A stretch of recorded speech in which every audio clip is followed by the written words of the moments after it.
Hospital बे civil हस्पिटालखौ medical कलेजजों सरजाबनायनि Assam सरकारा जे थांखि लादों बे थांखिनि सायाव जोङो गोख्रों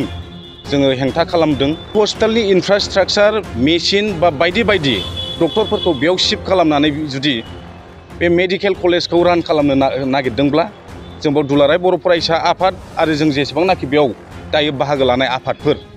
जोङो बेयाव हेंथा दङ। মাজতে থাকক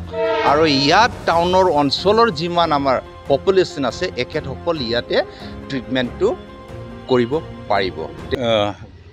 गिबियावनो रादाब फोसावगिरि नोंथांमोन बयनिसिमबो मोनाबिलि गाहाम हामलायनाय जासिदों। जों क'क्राझार जिल्ला दुलाराय बर' फरायसा आफाद, क'क्राझार जिल्ला बर' थुनलाइ आफाद, हारिमु आफाद, ट्राइबेल संघ, बर' समाज लोगोसे नबेल ससियेल फाउन्डेसन NSP जे मोनसे अर्गेनाइजेसन दं बिथांमोनहाबो दिनै मानाव गेदेर क'क्राझारनि DC मेडाम बिथांनि दारै आसामनि मानिजाथाव चिफ मिनिस्टार हिमन्त बिश्व शर्मा बिथांनो मेम'रेन्डाम जोङो दैथायहरदों। बे मेम'रेन्डामनि गेजेरजों जोङो नलबारि, नगाव आरो क'क्राझार मोनथाम जिल्लानि गंथाम जे सिभिल हस्पिटाल बे सिभिल हस्पिटालखौ मेडिकेल कलेजाव शिफ्टिं खालामनायनि हेंथायै जोङो दिनै आसामनि चिफ मिनिस्टार मानाव गेदेर हिमन्त बिश्व शर्मा बिथांनो जोङो मेम'रेन्डाम जोङो दैथायहरबाय आरो बे मेम'रेन्डामनि गेजेरजों जोङो गोख्रोङै जोङो हेंथा खालामदों जे बर'फोरनि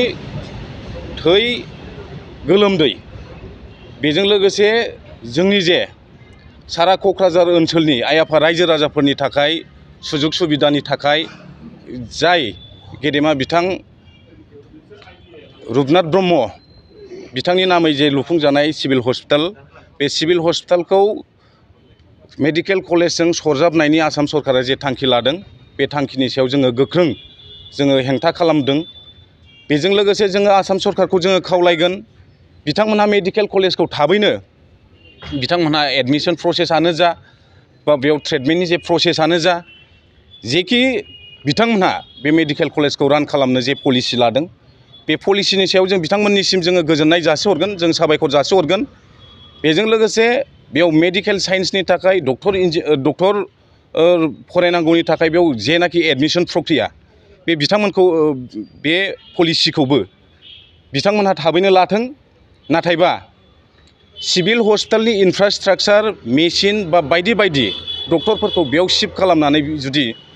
बे मेडिकेल कलेजखौ रान खालामनो नागिरदोंब्ला जों बेयाव दुलाराय बर' फरायसा आफाद आरो जों जेसेबांनाखि बेयाव दायो बाहागो लानाय आफादफोर जोङो बेयाव हेंथा दङ। उननि समावबो जोङो गोनां जायोबा उननि हाबाफारियाव जोङो सानै हयै जोङो हाबाफारिफोरखौ जोङो लागोन। राइट नाउ आसाम सरकारनि जे डिसिसन बे डिसिसनाव जों बयबो सापर्ट गैया, जोङो हेंथा आरो बेनि थाखायनो जोङो दिनै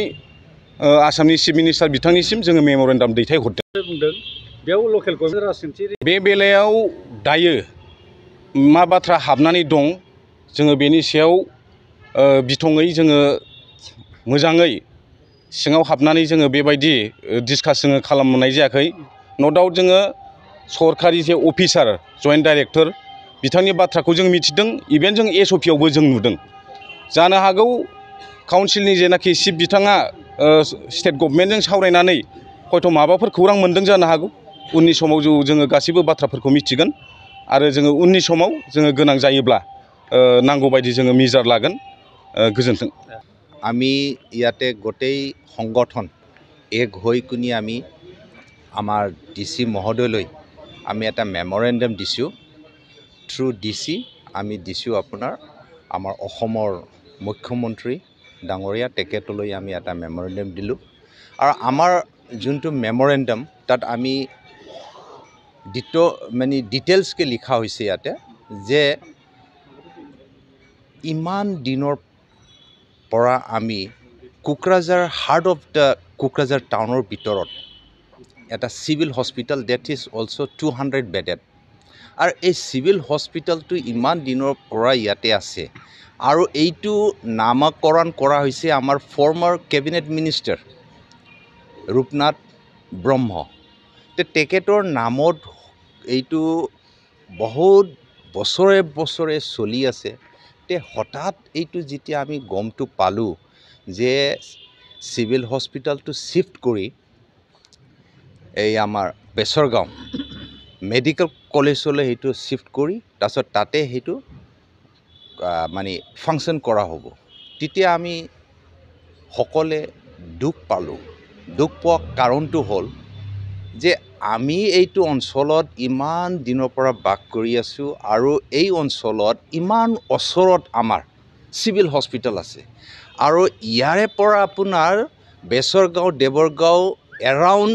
10 কিলোমিটাৰ্ছ আমি ৰাতিৰ 10 কিলোমিটাৰ্ছ আপোনাৰ দূৰত কেনেকৈ আমি গৈ কিনে ট্ৰিটমেণ্টটো কৰিম ইয়াততো আমাৰ টাউনৰ মাজত ইমান আমাৰ পপুলেশ্যন আছে সেই গোটেই সুবিধাটো আমাৰ টাউনৰ মাজতে হয় তে ইমান ভাল ওচৰত সুবিধাটো আমি এৰি ইমান ৰাতিত আমি কেনেকৈ ইমান দূৰত গৈ যাম তে সেইটো আমাৰ মনত আমাৰ কামিং জেনেৰেশ্যনৰ কাৰণে এটা প্ৰব্লেমছটো ক্ৰিয়েট হৈ আছে তে সেইবাবে আমি আমাৰ অসমৰ মাননীয় মুখ্যমন্ত্ৰীলৈ আমি আহ্বান জনাইছোঁ উই ৰিকুৱেষ্ট হিম ডেট আপোনালোকে যি ডিচিজন লৈছে সেইটো যেন আকৌ আপোনালোকে you should think over it and then আপোনালোকে যিহেতু কোকৰাঝাৰতে আপোনাৰ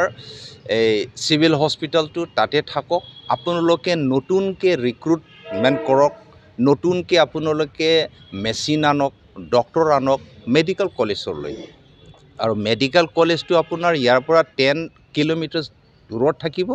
সেইটো আমাৰ কামিং জেনেৰেশ্যনৰ কাৰণে তাত এডমিশ্যন লোৱাৰ কাৰণে সেইটো ভাল মাজতে থাকক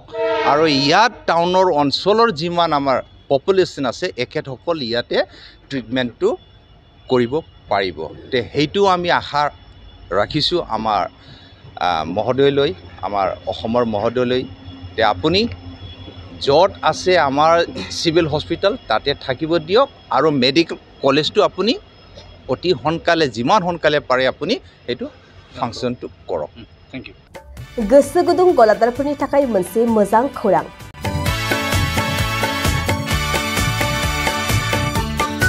अदालगुरिनि रौता सारियालियाव खुंनो लानाय मिरु एबसुनि 50 बोसोरसालिया जथुमायाव एक्जिबिशननि थाखाय गलादारफोरनिसिम जर'खा फोसावनाय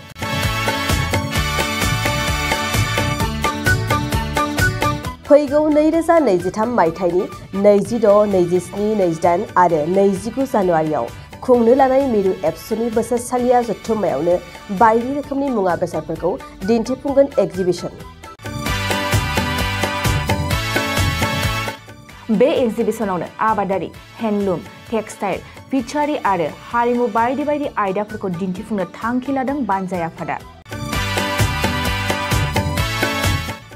बेनिखायनो गोसो गुदुं सुबुं एबा गलादारफोरा एक्जिबिशनाव गला हाफैनो हागोन आरो गला होनायनि सोमोन्दै आबुं बाथ्राखौ मिथिनोब्ला नैबे मबाइल नम्बर 9365245137 आव थोंजों सुलाद लानो हागोन